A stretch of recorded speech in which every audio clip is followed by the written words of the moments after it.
This is J. Krishnamurti's first public talk in Paris, 1969. I always feel that there is so much to say, so many issues that one has to go into, so many problems unresolved that weigh upon us. There are so many complications in our life, and for most of us there seems to be no solution, no way out. And here we are, gathered to find out, if we can, an understanding,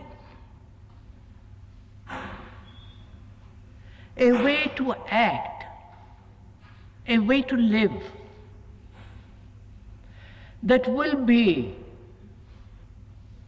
not only intelligent in the highest sense of that word, but also peacefully,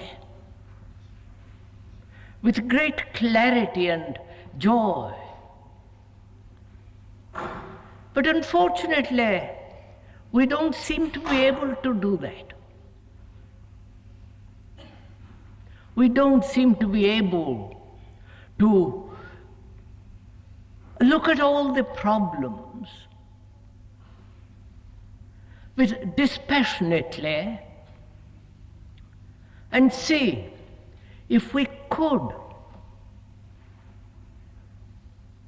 resolve them, not escape from them, not suppress them, not avoid them, but really go into them, try to find out how to live a totally different kind of life.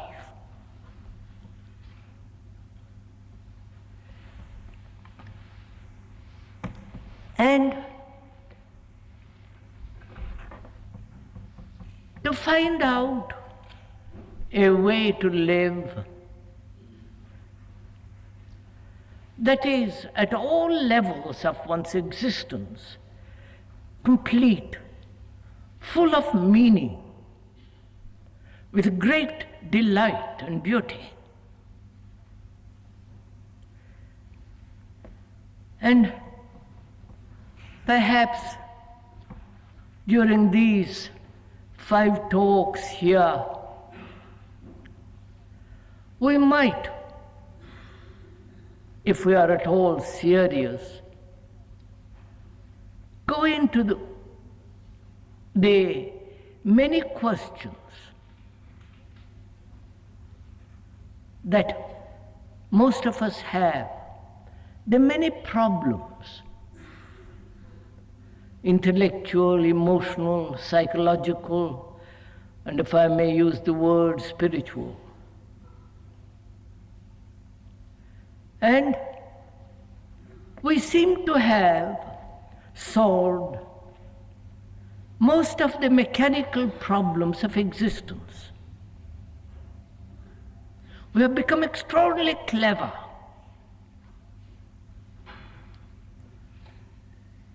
We have been able to mechanically conquer the world,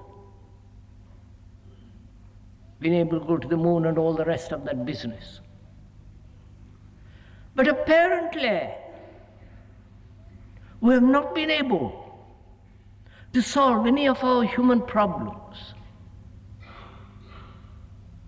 We more or less live as we have lived for 10,000 or 100,000 years, with our petty lives, with our wrangles, with our wars, with contention, without any harmony, beauty in our life. Inwardly, we are more, perhaps, as savage as we were before. Inwardly, we are confused. And we don't seem to be able to solve that confusion,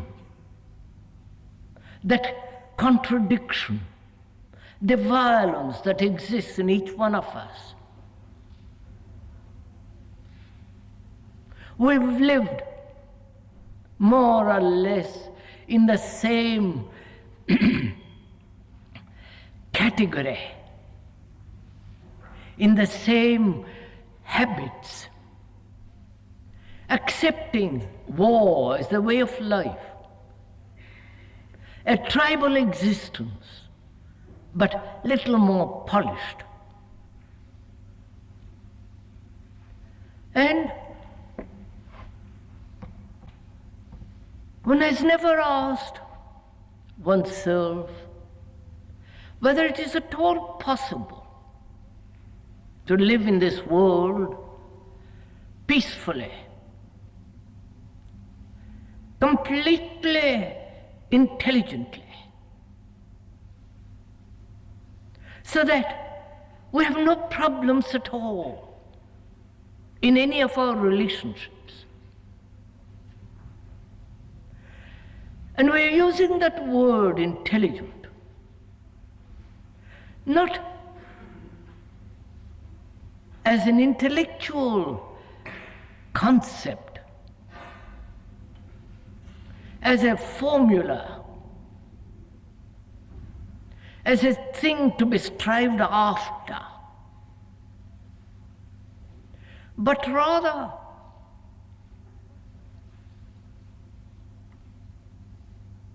the meaning of that word is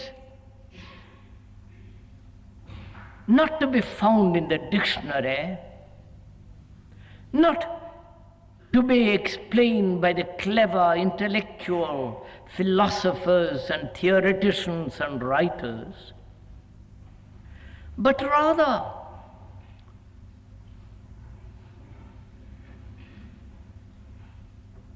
to live with such great sensitivity, to live with a feeling of great love, a life in which there is no conflict whatsoever, a life in which there is no fear of anything inwardly, and a life of great beauty. All that is implied in that word, intelligent.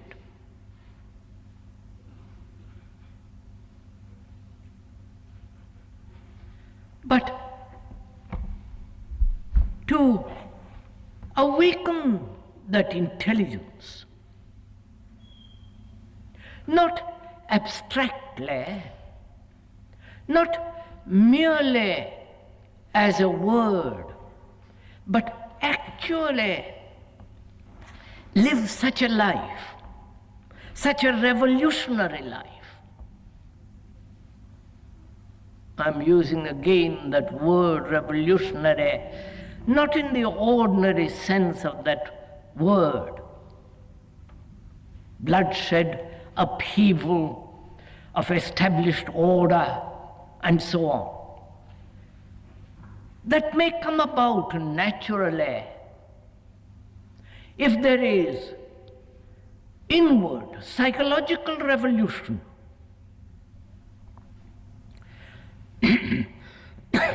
which seems to me is the most important thing. Not reformation, not little reforms here and there, dropping a particular theory and taking on another. But a total psychological revolution, because our minds have been bound, have followed a tradition, have lived the way we lived for so many, many centuries and millennia. We have changed very little. We are aggressive, brutal, violent, acquisitive, anxious, in sorrow, and attached to our petty little ideas, opinions, to our particular little family, or to the nation. And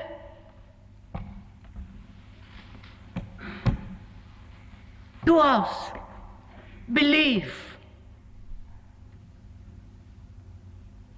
conceptual thought and theories seem to matter a great deal. We would rather live in ideas, in theories, opposing one opinion against another, or one concept, formula against another. And this conceptual thinking is considered very intellectual and very worthwhile.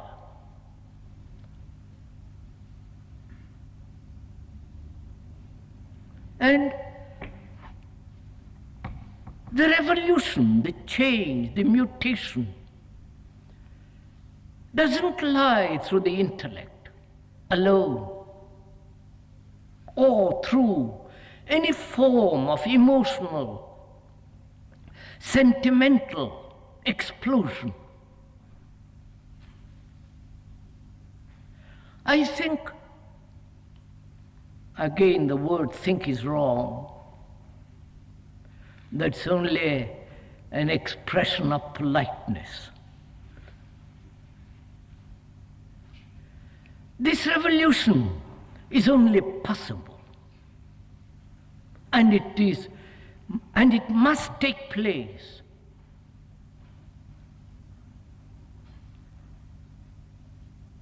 in understanding not only the outward structure,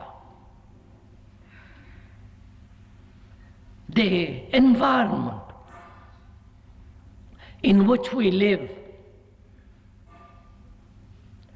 but also that environment which has been created by our motives, by our activities, by our fears, uncertainties, by our acquisitiveness. Because what the outward environment is, what we are. The outward environment is not different from us. What the world is, we are. And what we are, the world is. May I ask if I am talking too loud? No? It sounds awfully loud.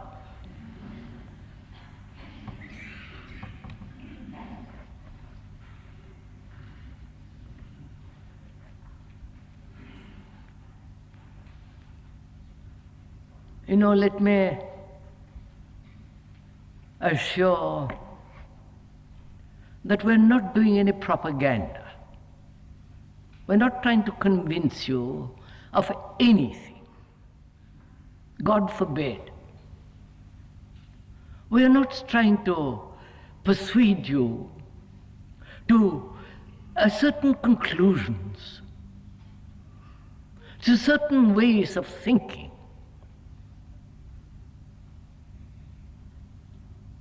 what we are engaged in is to find out for ourselves if it is at all possible to change radically, not scratch at the surface, not oppose one opinion against another, or one conclusion against another, or introduce a new pattern of behavior, or a new theory, but rather to observe the actual fact of what is,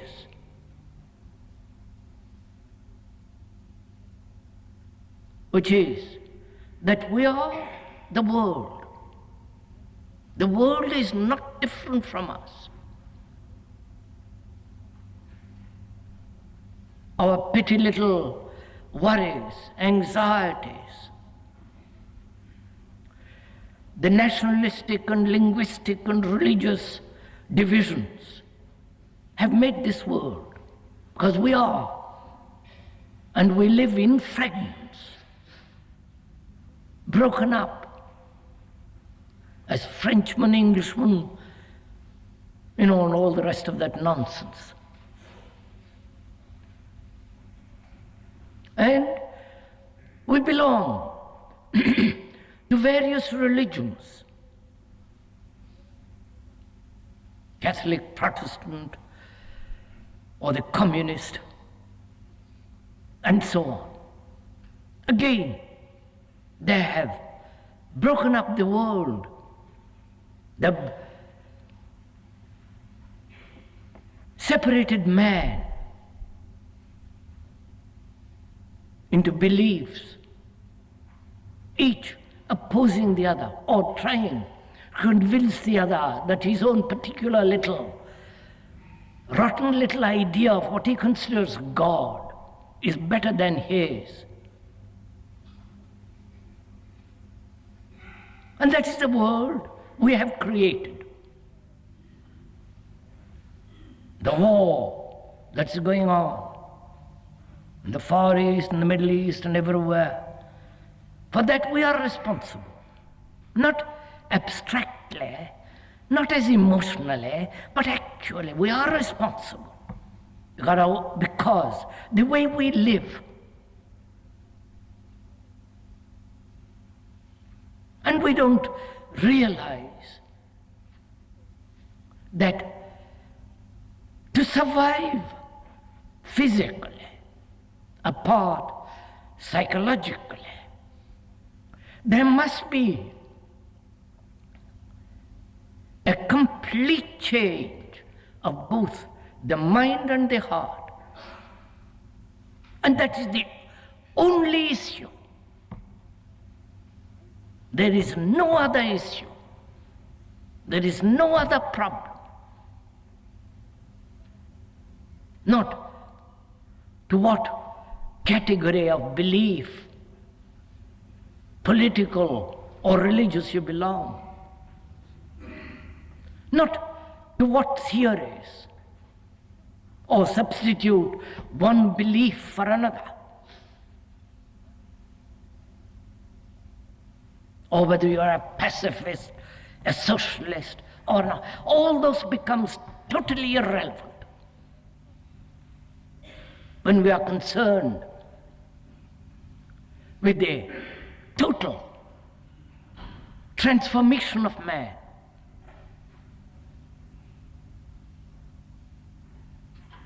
And is that possible? Not as an idea, but actually, so that we live a different kind of life, a life in which there is no anxiety, no sorrow, no problem, a life of great delight and beauty and love and peace. Is that possible? Man has always asked this question. In the ancient of times and also in the modern days, whether living in this world with all the turmoil, with the extraordinary complexity of society,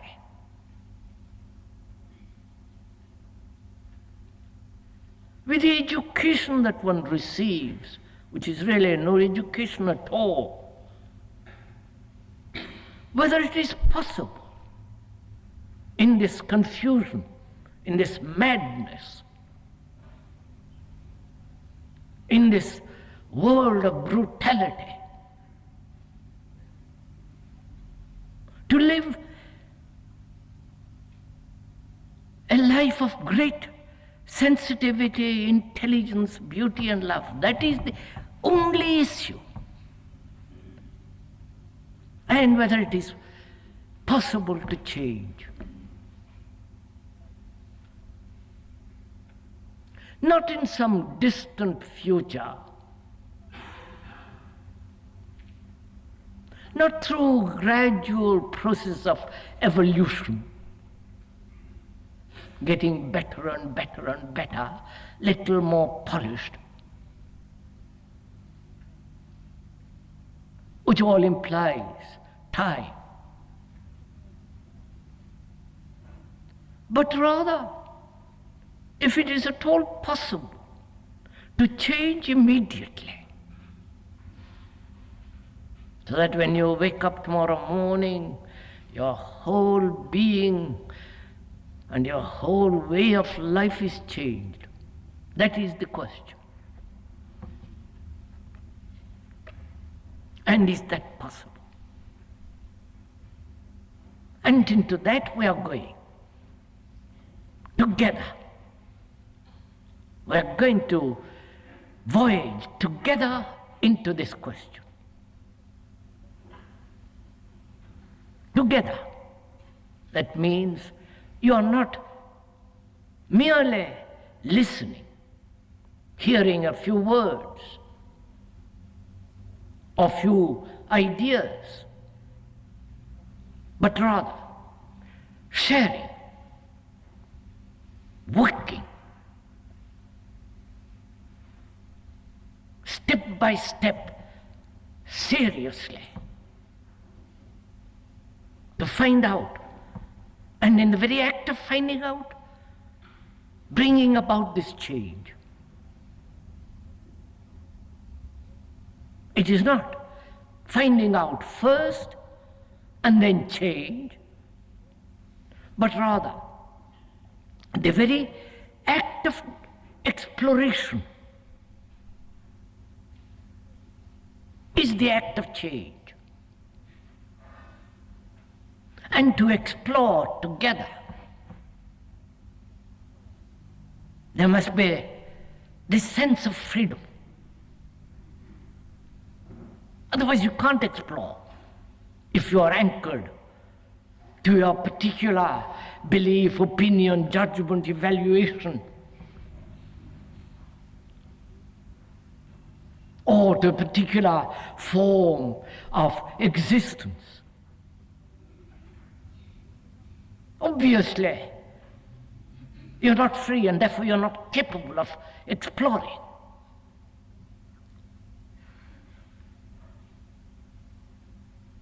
And it seems to me that is the main issue. In exploring, in examining freely, that very examination and that very exploration is the act of change. The two are not separate.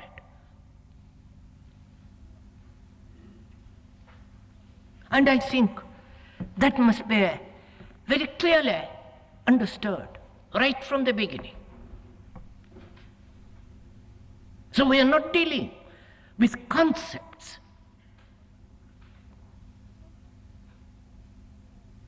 A formula or a series of theories or ideas. We are dealing with actuality. The fact that you cannot examine, explore, unless one is free. Even in the scientific world, that is an essential requirement. One may have a hypothesis, but that hypothesis must be put aside to find out something new. You don't carry the burden of what you have discovered in the past, which will obviously prevent you from discovering something new. So, it is only a mind. And when we are using that word mind, we mean not only the brain, but also that delicate feeling, that sensitivity of care and affection and love. All that is the mind, not mere intellection, the capacity to oppose one theory against another or one opinion against another, write clever books and all that. We are using the word mind to cover the whole of that, the whole of man's activity and being. Therefore, it's not a fragmentary approach. It is an approach that demands that the mind must be free to inquire. And in the very inquiry, in the very examination, is the act of change. Right? If that is clear, not as a concept, but in actuality, which means that you are prepared to put aside all belief, all concepts,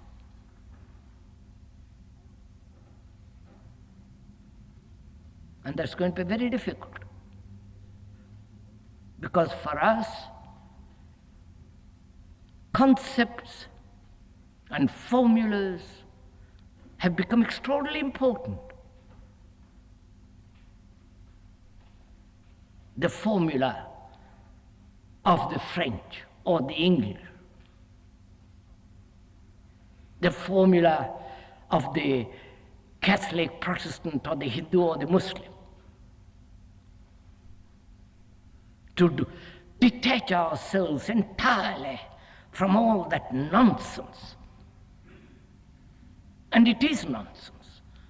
When we use that word nonsense, it's not being used intolerantly.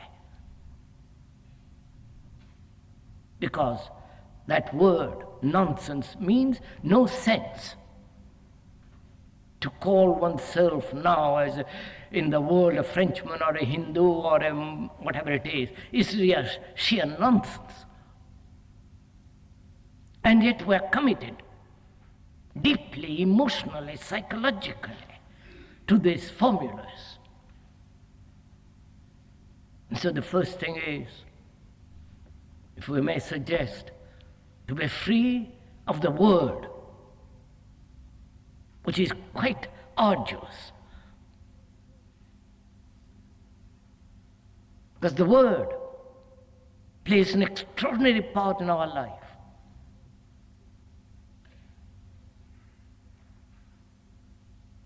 The word, I don't take any word, the family, or the word God, or the word revolution, communism, and so on. The word has an extraordinary, deep-rooted significance in our life. But the word is not the thing. It never is. That which is described is not that thing which is. But to us, the description is the described. The symbol becomes the reality. So, one of the problems, perhaps quite complex problem, is the word. And to realize all the time the word is never the thing.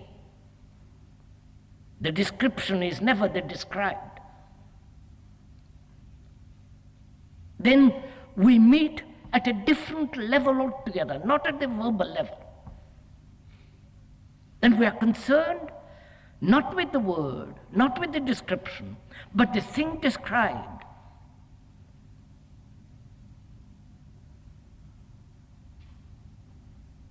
And therefore, the mind can look not through words, not through ideas, not through formulas, but actually look to find out.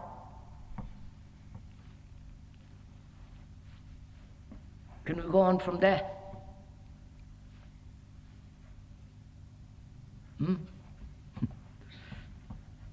That is, we're not going to be caught by words. Your word or my word.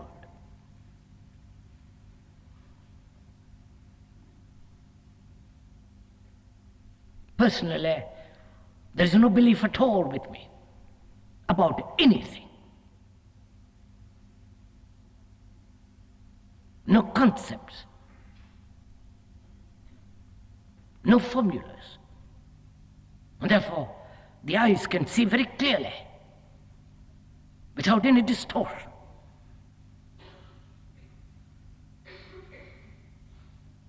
So, as we said, the mind, that total thing called the mind, which is capable of reasoning healthily, sanely.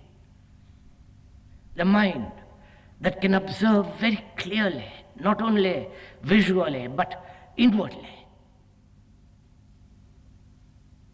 The brain, which is so heavily conditioned by 10,000 years, with all its tradition and memories. The brain is the past,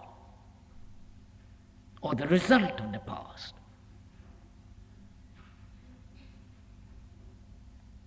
And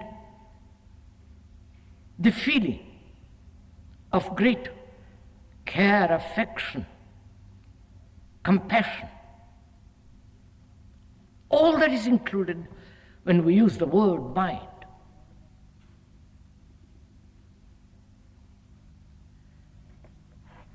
So, can one be free to examine the world and the world inside us?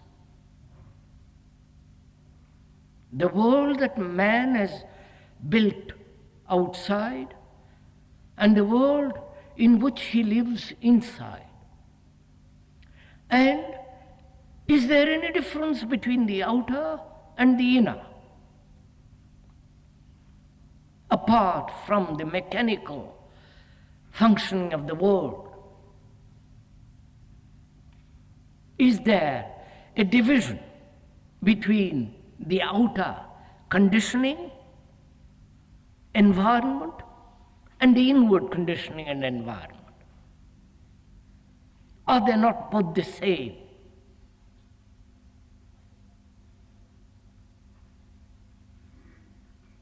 And if and when they are the same, then the question, the individual opposing the community, or the society suppressing the individual, comes to an end. There is no issue at all. Then we are dealing with the totality of man, man being the product of the environment and the energy, the drive which has created that environment. So we are both the outer and the inner, not a separate, fragmentary division, but a unit.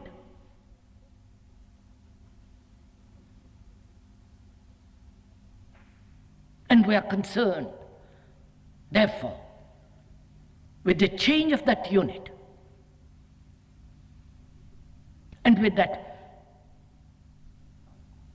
human being changes the world, will inevitably change. You cannot change the world without changing yourself. All the political talk and the religious paraphernalia, and the priests wish for peace and prayers and all that nonsense has no meaning whatsoever.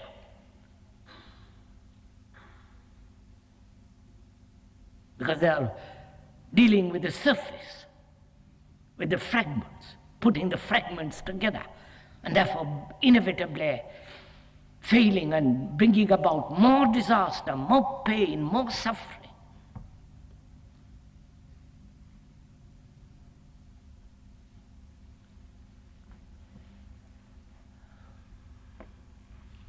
Can you bear all this with me?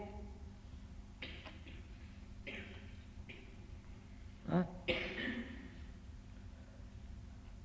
This is not too much for all of you. I could, because you see, this is a very serious matter. This is not a religious entertainment or philosophical amusement. This is deadly serious, what we are talking about. Not fanaticism, but a quality of seriousness that will go to the very end.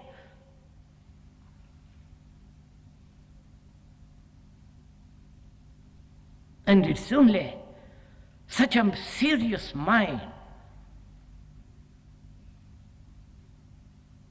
a real dedicated mind to find out, to change, to bring about a psychological mutation and revolution. It's only such a mind that lives, not the mind that's flippant, that merely wants to be entertained, amused. Then you might just as well go to a football game or to a church to be amused, entertained. But we are dealing with something much more serious that demands your attention.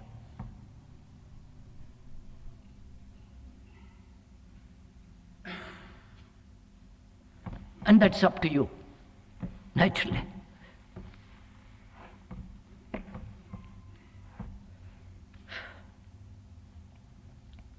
So,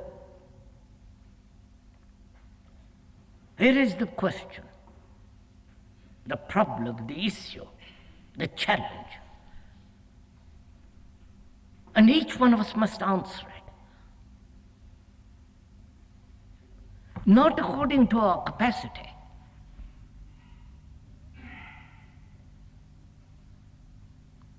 but rather answer it by looking at it in freedom.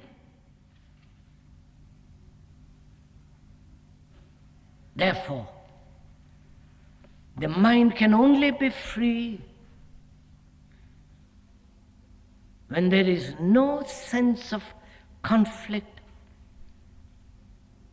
no sense of fear, no sense of accumulated knowledge from which you're going to act in the future. Freedom means freedom, not from something, not from this particular group or from that particular quality. When freedom is from something, it's not freedom. Freedom per se is not because you must be free in order to understand. But freedom demands that it be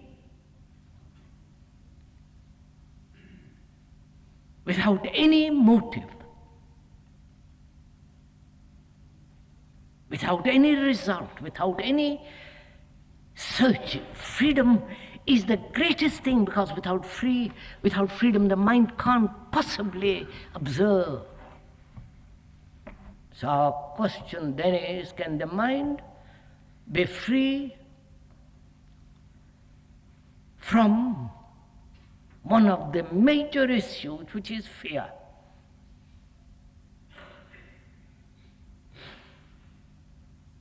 When the mind is free from fear, then there is no question of belief. Then there is no question of wanting to be individually or as a group to be secure.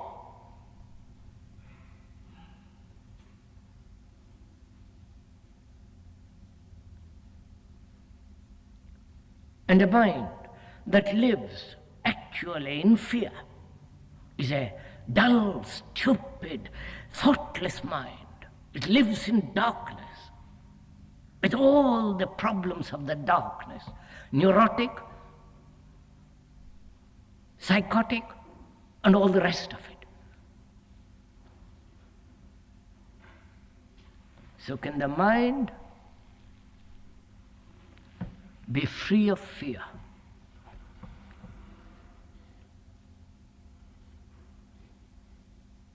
Not only the fear of the past or of the future, but fear of living now.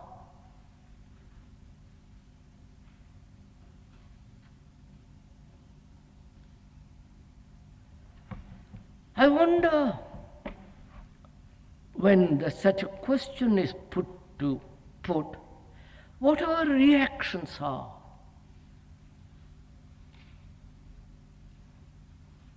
Probably we will say it is not possible, because fear is such a vast field.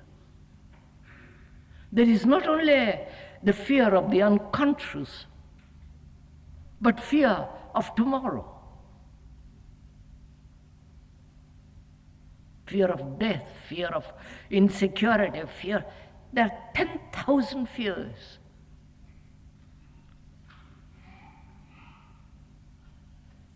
From which springs violence. A man who is not frightened psychologically has no violence at all. And therefore is free of this ideal of non-violence, which is sheer idiotic nonsense. So our question then is, can the mind, knowing the complexity of fear and its various forms of expression, from the most infantile to the most mature form of fear,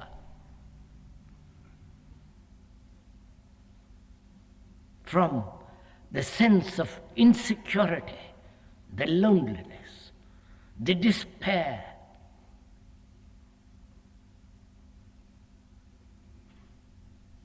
can such a mind look at fear and be totally free of it?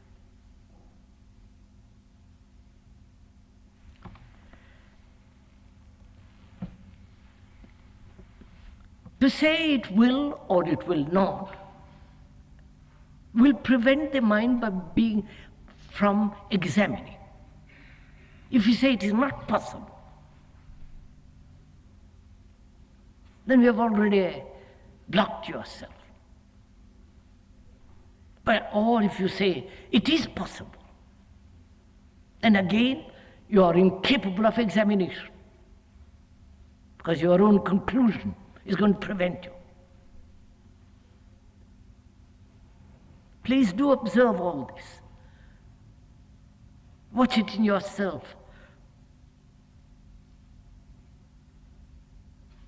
And so, be aware of the trap of the possibility and the impossibility.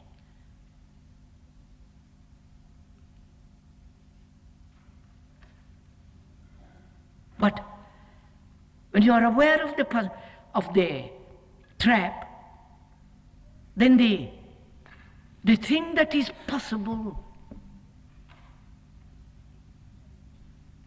becomes extraordinarily great. Please follow this little bit.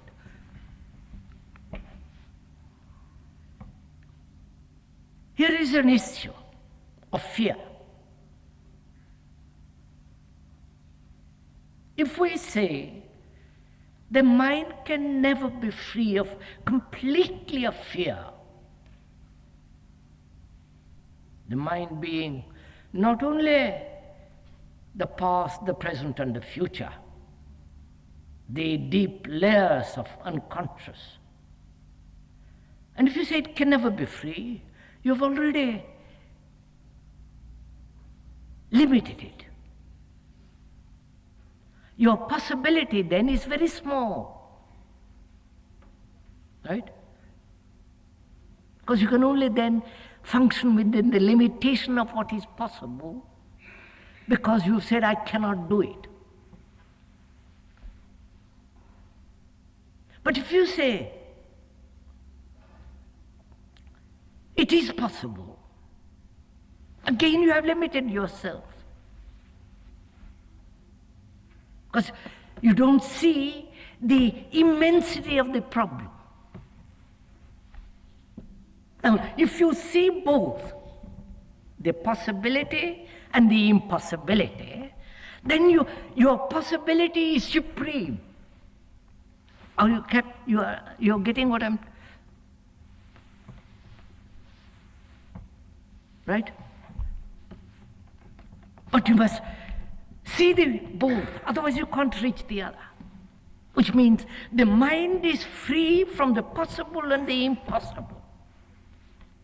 And therefore, the mind is capable of acting at a level that is beyond the impossible. Right?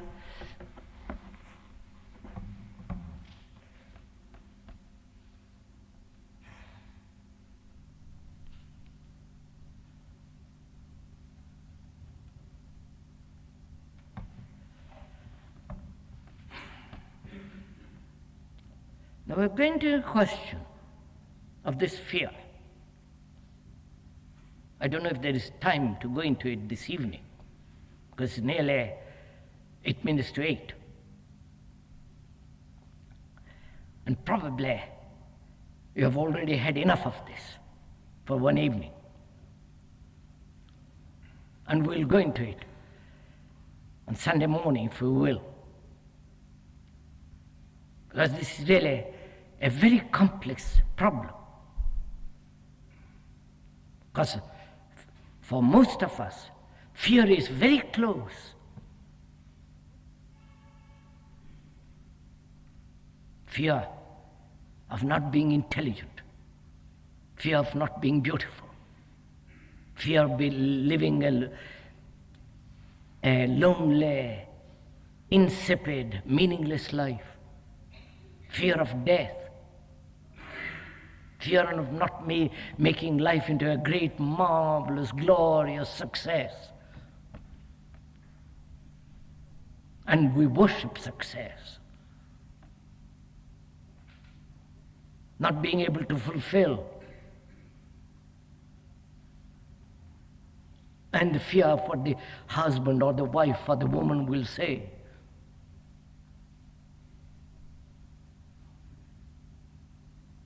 So this is a very complex question.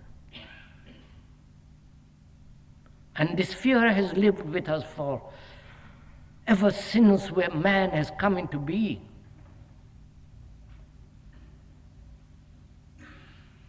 And to understand the whole nature and the structure of fear demands your great attention, not just a flippant examination or examination of a mind that's tired.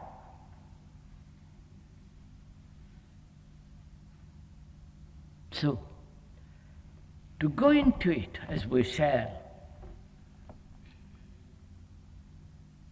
there must be this freedom of exploration and understanding. Not only verbally, but non-verbally. And that's the beauty of communication.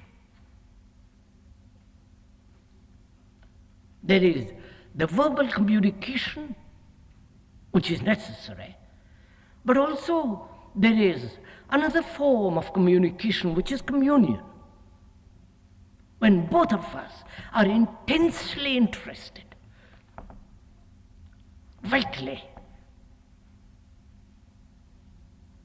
about this question of fear and the resolution of it. Seriously, with all our being, with all our heart and mind, then there is a communion. And it is that communion that is necessary to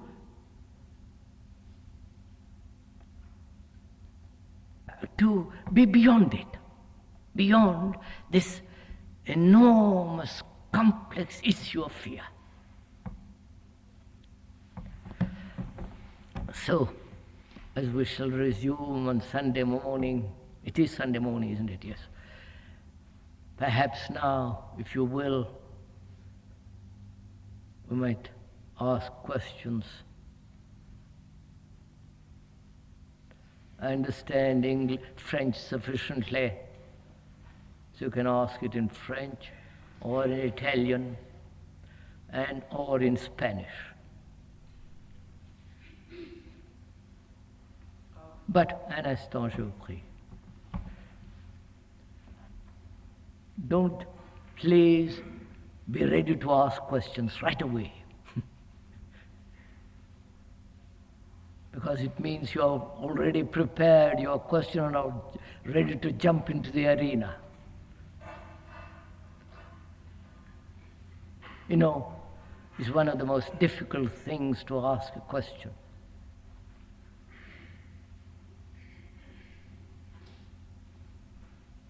Because in the very asking of it,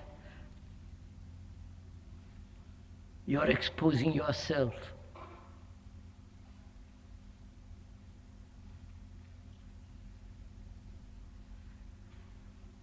And if you are willing to be exposed, then you will ask.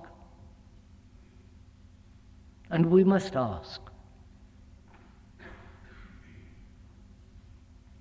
We must ask every kind of question.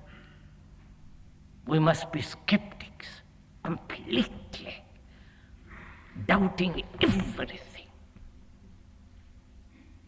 questioning, asking, but also must know when to let skepticism lie dormant.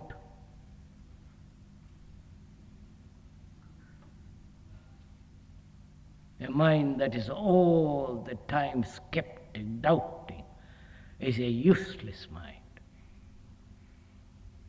But a mind that questions, not only the things outside of itself, but inwardly,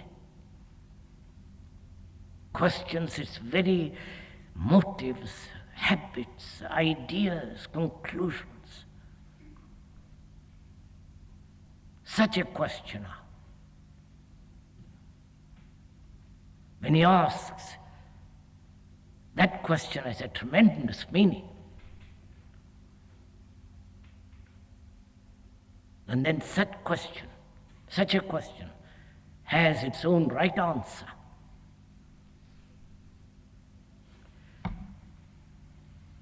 Which doesn't mean that we are preventing you from asking questions.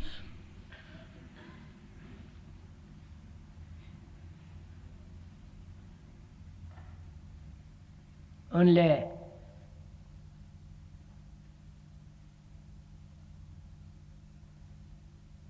one must be aware of what the question implies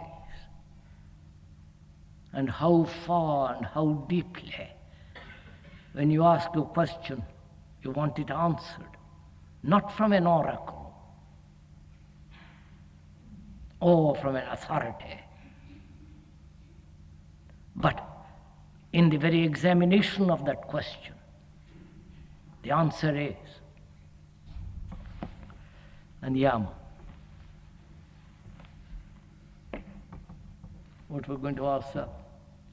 Well, I was going to say that when two different sets of people share two different sets of ideas, they normally exclude each other. I don't say that people here are going to be classed as a set of people who heard you speaking. But if other people want to cut them down, that's what happens. And if people are afraid, they set up barriers around their own ideas. And how do you think we can cross those barriers with the other people? Because it's all right to say these ridiculous churches, these ridiculous politicians. But we're not going to change them in saying we've got a very good life ourselves and Yes, I understand, sir.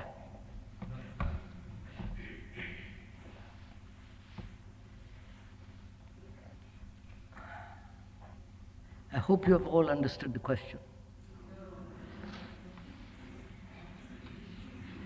Alors comment voulez-vous que je fasse? Alors, vous voulez traduire? Vous? Allez. Groups have ideas. En français. Je pense que c'est pas une question de langue. Ah. La question était trop longue et que les gens ont perdu le fil. Ah bien, alors. je pourrais essayer. Dites en français. J'avais dit que s'il y a deux différents groupes qui ont deux différentes idées entre eux, que souvent je sais pas comment dire, souvent les gens mettent des barrières autour d'eux pour la sécurité, et justement ce que Krishnamurti vient de dire, c'est pas très exclusif des autres, mais les autres peuvent facilement mettre des barrières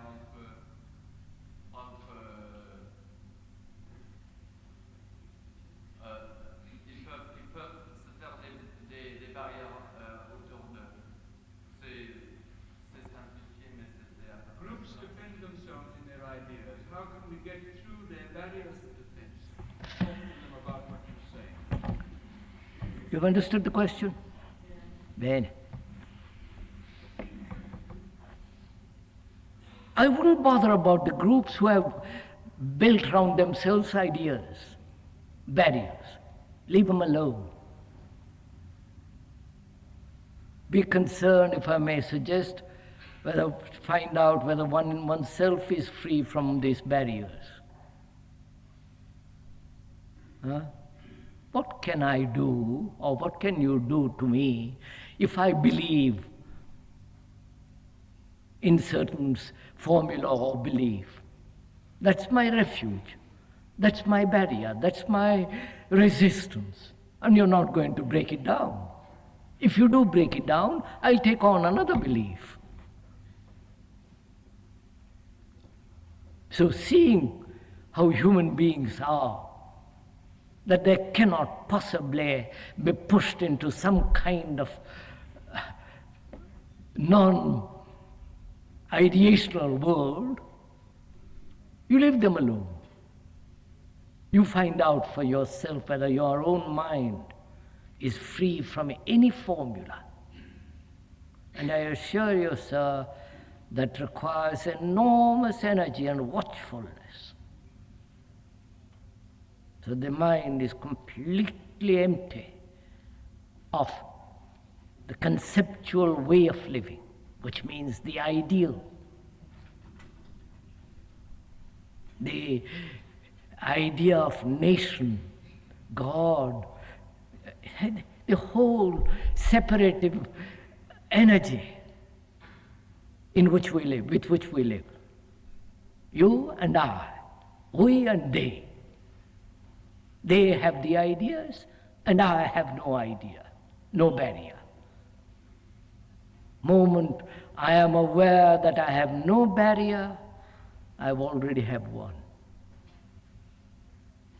Freedom is to be free from concepts, and also freedom means total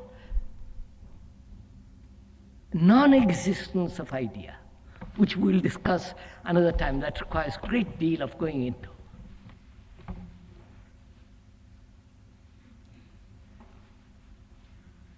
You explain what you mean by looking at here, what you mean by looking at here, and what is psychological evolution, Oh. and what is the state which leads to psychological evolution.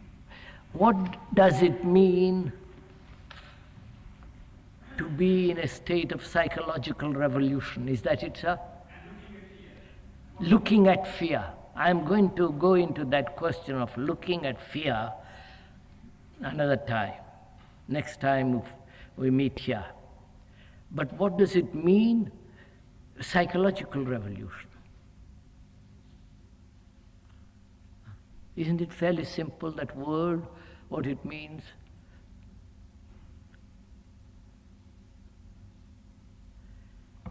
Look, psychologically, that is inwardly,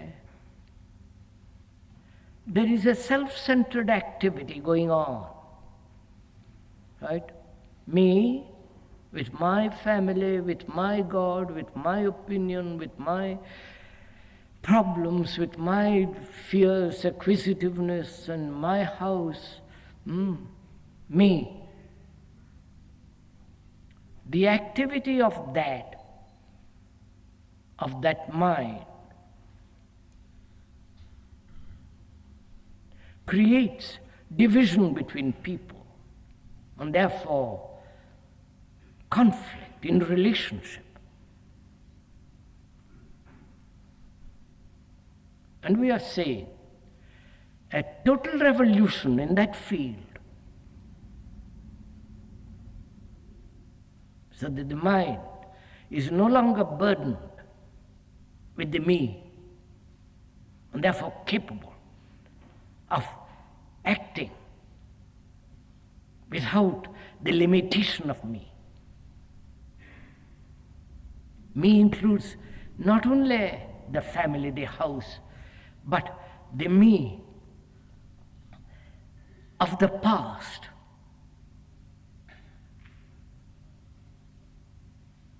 The me that holds on to various memories, traditions, hopes. The me that's occupied with itself everlastingly, to bring about a change in that. Not a surface change, but a radical, deep-rooted change. Only in that change can man live at peace with another. That's what we mean by psychological revolution.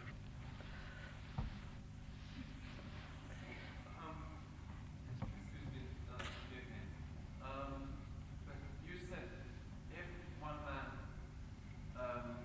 attacked your idea, you would change your idea, or your view, or your belief.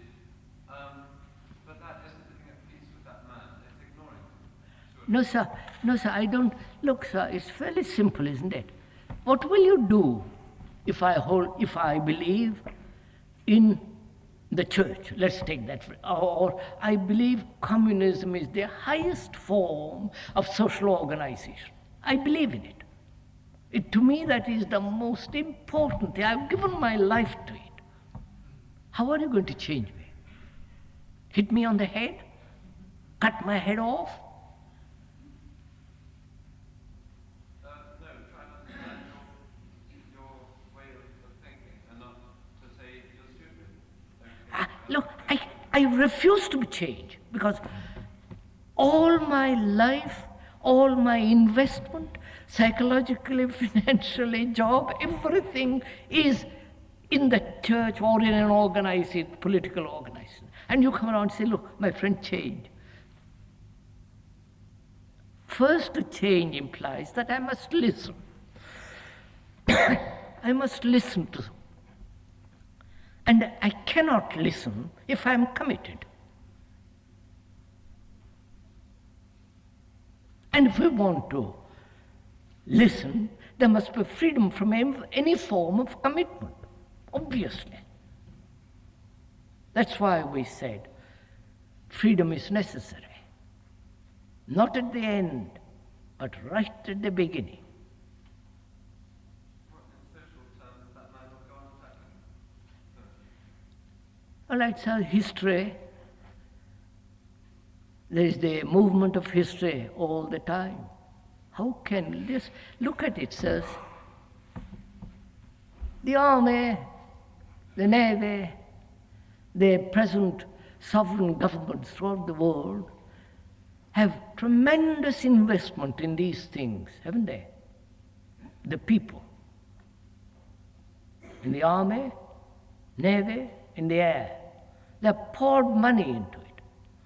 And you and I come along with our crazy ideas, and say, please change your boys, will you? And they're not going to change. And therefore, what happens? Then we say we must change the establishment. The revolution is necessary. And so those people who have their money invested, their prestige, their position, their being an admiral and all the rest of that business, they're going to fight back. So then it becomes a physical revolution. And that has never solved a thing. And so physically we must have evolution, but in the head we must have revolution. Is that what you mean? Yes, psychologically there must be revolution. And that if all of us in this hall, sir, this evening, were really transformed, do you think we would have not have a tremendous effect?